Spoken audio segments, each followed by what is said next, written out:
Okay, welcome back. This is part 2. I'm continuing the problem that I started in part 1. So we were just about here, and I explained earlier that these two experience the same current because this came from this current right here. This makes one loop, this makes one loop, which means they're series, they share their current just like that. So continuing, right now we technically have all the information we need for, oops, sorry about that. Let's do this, let's undo, there we go. For this resistor, we have the voltage and we have the current for that resistor. So we're done. I'm going to come back to this later and fill it in. Okay. So now that we saw that that was 26 volts, 20 ohms, 0.3 amps. So we use that, so I just want to kind of remember that.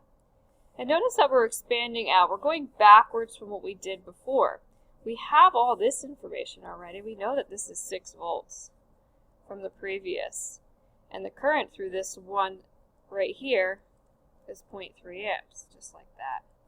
We got that from doing it out. But now the 40 ohm resistor here is no longer the 20 one we're working with. It's now 40.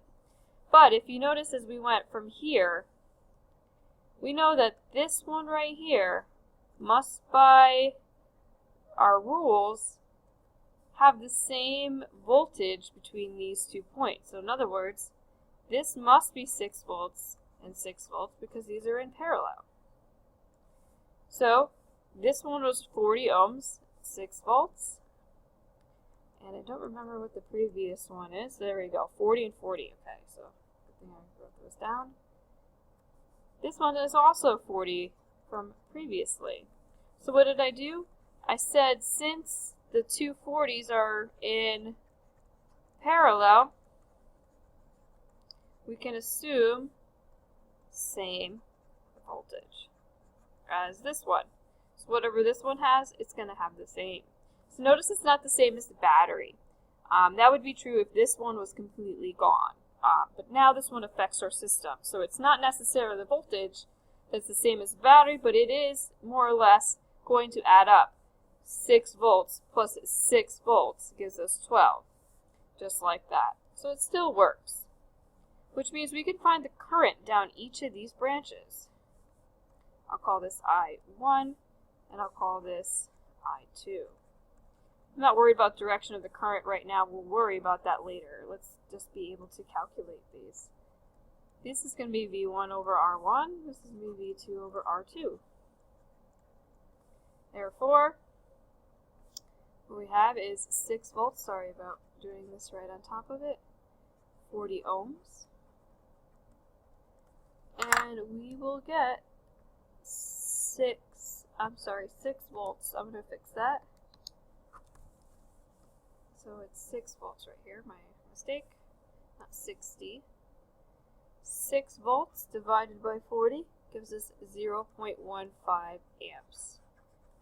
So that's the current down this branch and the voltage, which is the two pieces that we want. And then same thing, these happen to be the same numbers. I can automatically just jump into this, which is nice. Not always the case. So a good check, as always, is conservation of charge says that the charge through the battery should be the same as the sum. So if I added these up, what we'll find is that the current that's entering right here, the 0.3, does in fact conserve charge. In other words, 0.15 plus 0.15 is the same as our starting. So it breaks off in the correct fashion. So that works. Very good. And then, moving forward, we now found the voltage and the current in this branch. Right here. And then we're back to the beginning. So what do we know so far? That the voltage here is 6 volts right here. And the current through this resistor, so I'll do it like this, 0.3 amps. We know the voltage through this one is also 6 volts, And the current through this branch we measured as 0.15. And notice we have all the information here. Now we're going back to here. We're going from this resistor back to its original. Notice that this versus this is one loop. This is one loop. We can call this a series, or in other words, these are connected in series. Series means that these are going to be the same currents.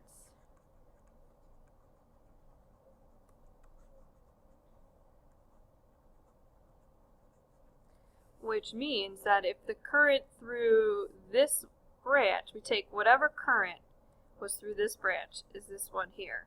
Now, it just happens to be the same number. This is coincidence. This is not what always happens, so just be aware of that. I'm taking this current right here, and then I know that they're going to be the same, which we got 0.15 amps. Current through here is the same, 0.15. We cannot lose or gain any current. Remember, conservation of charge. Which means we can now solve for the voltages of each of these sections, IR. Which means I is 0.15 amps, R is 8 ohms. 8 times 0.15. We get a voltage of 1.2 volts here. We get right here V equals IR. Where do the numbers go? I is the 0.15 amps here. And the resistance is 20 ohms for this one. So we'll get a different number for this, 3 volts. And then same thing, V equals IR, which will give us the 0.15 times our resistance. 0.15 times 12. 1.8.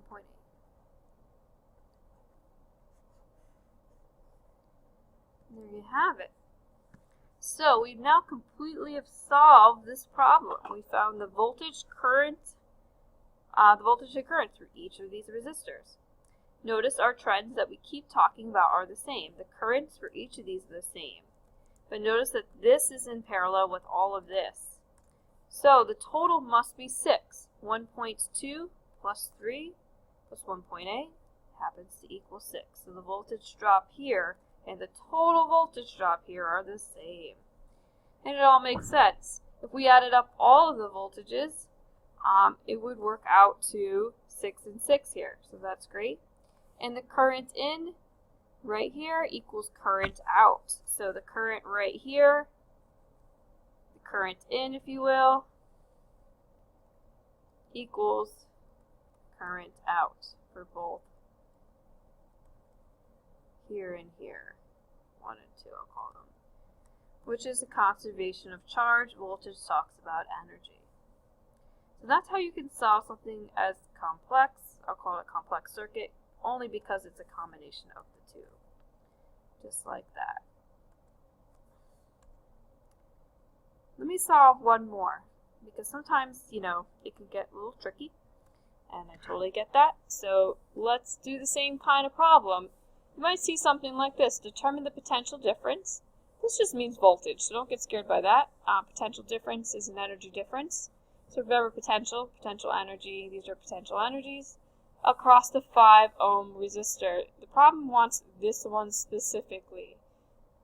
What we just did previously, we solved the whole thing. But this one, we can take some shortcuts because it just wants this one. Okay.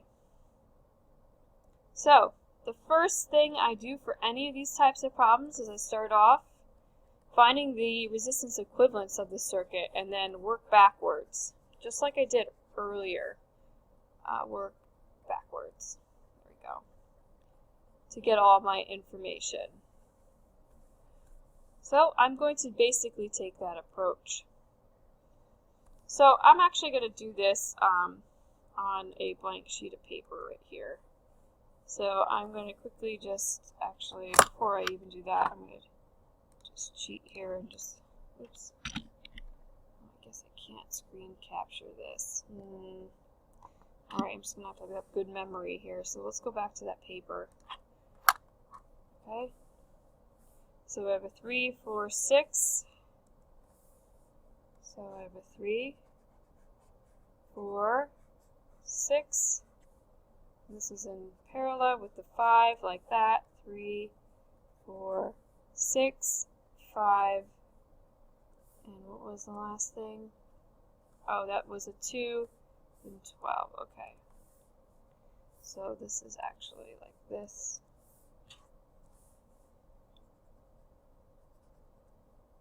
This is 5, 2, and this was 12. Okay. So I'm going to do this. I'm going to break it down. Oops. Back to this guy. Okay.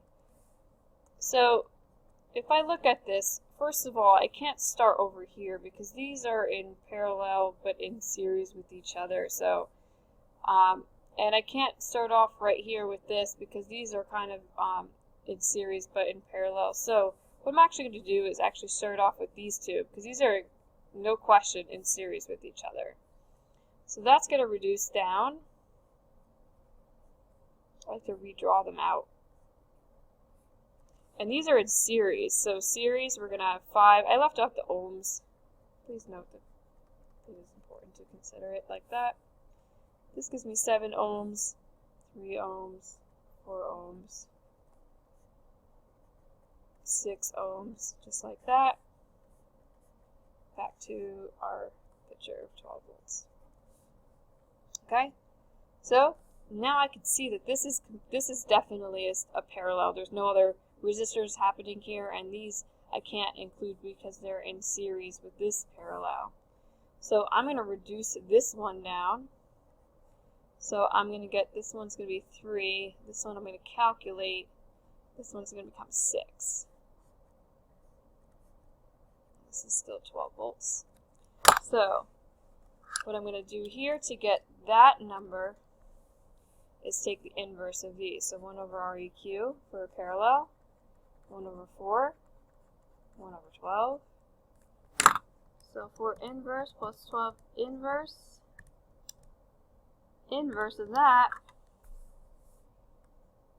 So remember, I got to take the inverse of this. This is such a common, this is 1 over REQ.